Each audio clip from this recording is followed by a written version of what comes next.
sebagai salah satu usaha proaktif kerajaan untuk mempersiapkan kemudahan kesihatan bagi menghadapi COVID-19,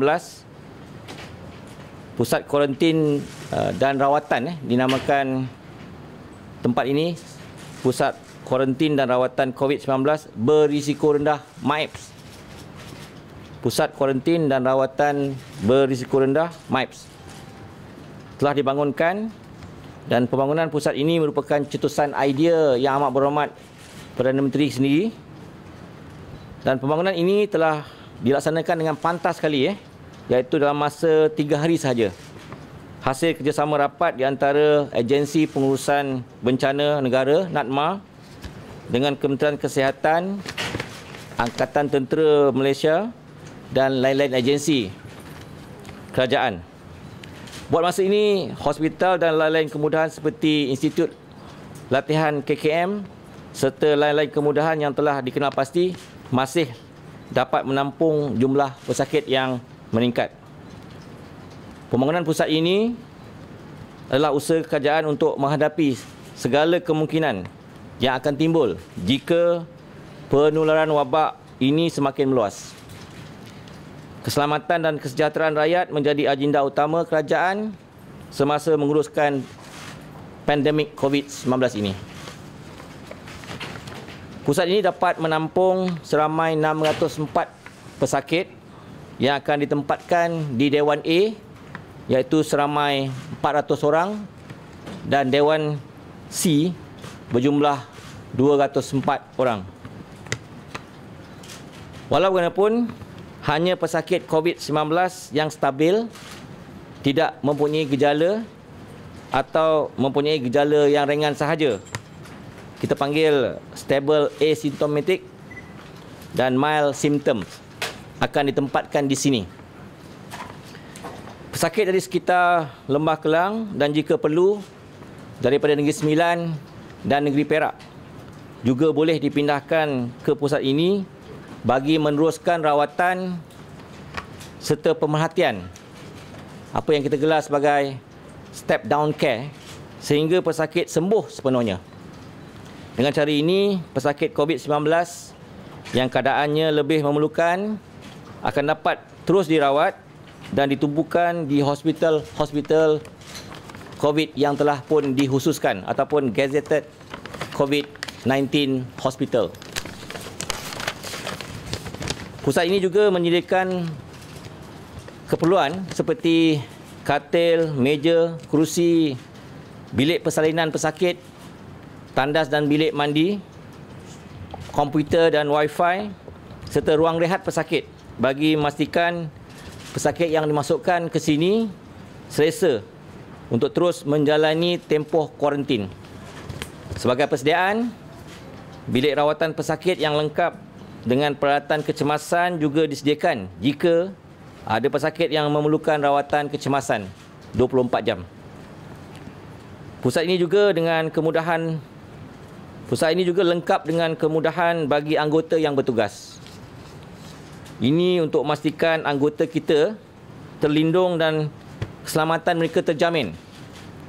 Antara kemudahan yang disediakan termasuklah ruang bekerja khas yang diasingkan dari ruang klinikal pesakit, bilik persalinan, bilik mandi serta ruang khas untuk pemakaian PPE, Personal Protective Equipment.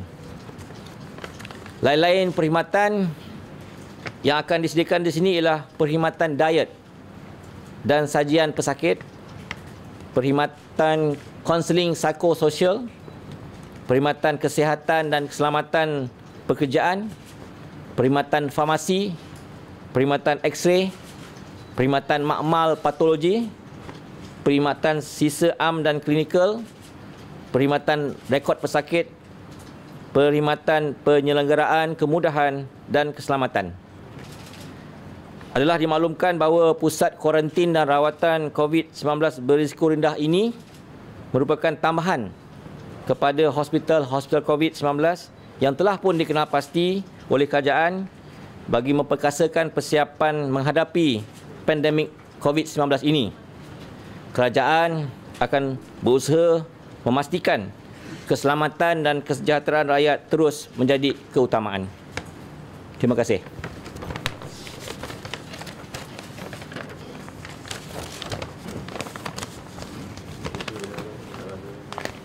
Ya.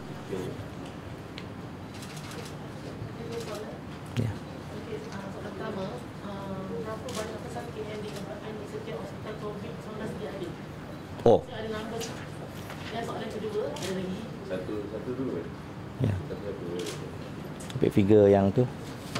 Hospital kita yang okey. Kita telah gazetted hospital COVID khusus, dan kita ada juga hospital yang hybrid. Hybrid maknanya sementara menunggu dia jadi gazetted hospital COVID, kita masih lagi menerima pesakit-pesakit lain. Dan kita ada juga hospital yang bukan COVID non COVID. Jadi kita ada 25 hospital COVID yang telah pun kita register khusus seluruh negara dan berada di semua negeri.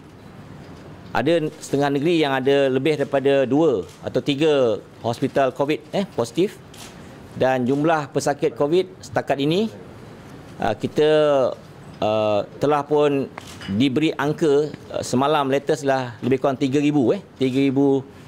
pesakit COVID yang positif, dan mereka yang dirawat, kita 3116. mereka yang dirawat 3116. ialah 3116 dan untuk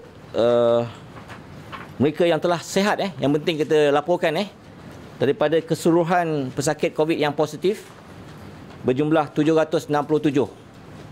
Ini menunjukkan bahawa perkhidmatan kesihatan negara kita mampu untuk menangani wabak COVID ini dari segi ubat-ubatan dan juga perkhidmatan di tahap yang kritikal ataupun ICU dan pesakit-pesakit yang memerlukan critical care dan juga memerlukan ventilator juga kita persiapkan dengan lengkap, dan dewasa ini kita memiliki jumlah ventilator yang mencukupi untuk COVID-19 patient atau pesakit.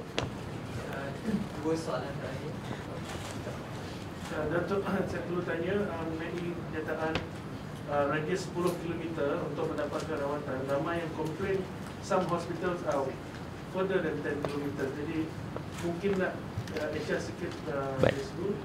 Okey, peraturan yang dikeluarkan baru-baru ni oleh AG Chamber untuk melengkapkan Akta 342 menentukan bahawa ada radius 10 km secara umum tetapi kita mempunyai beberapa kelonggaran yang perlu kita laksanakan, seperti mereka yang memerlukan rawatan juga mereka yang memerlukan esensial keperluan esensial, serta mereka yang memerlukan untuk mendapatkan ubat-ubatan tidak ada satu sebab untuk menghalang mereka untuk pergi lebih jauh daripada 10 km sekiranya perkhidmatan kesihatan lebih daripada jumlah kilometer yang disebutkan. Jadi kalau kita lihat perkara ini banyaknya berlaku di negeri Sarawak dan Sabah, betul tetapi macam di Kuala Lumpur perkhidmatan kesihatan dekat jadi kita mempunyai kelonggaran khusus untuk mereka yang mendapatkan rawatan-rawatan disebut. Jadi tidak ada masalah sebenarnya untuk mereka, hanya memberitahu mereka perlu buat sesuatu untuk buat baik untuk kesihatan mereka. Last question.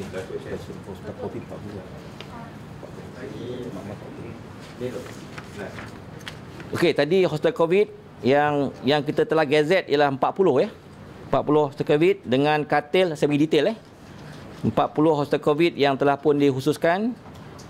Katil kita ada 6,917 untuk gazetted for COVID patient ada. Kita 6,917. Ini jumlah yang besar Dan juga untuk critical care iaitu ICU 410 bed. Dan ventilator kita mempunyai 634 ventilator. Untuk 40 hostel COVID yang telah kita gazetkan. Setakat ini penggunaan adalah di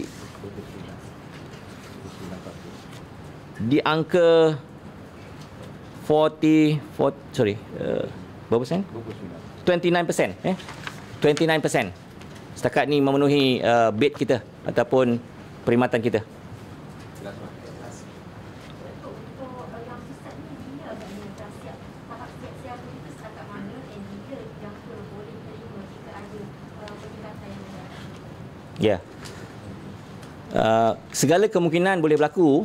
Untuk itu kerajaan sentiasa memandang hadapan ke hadapan segala kemungkinan yang berlaku.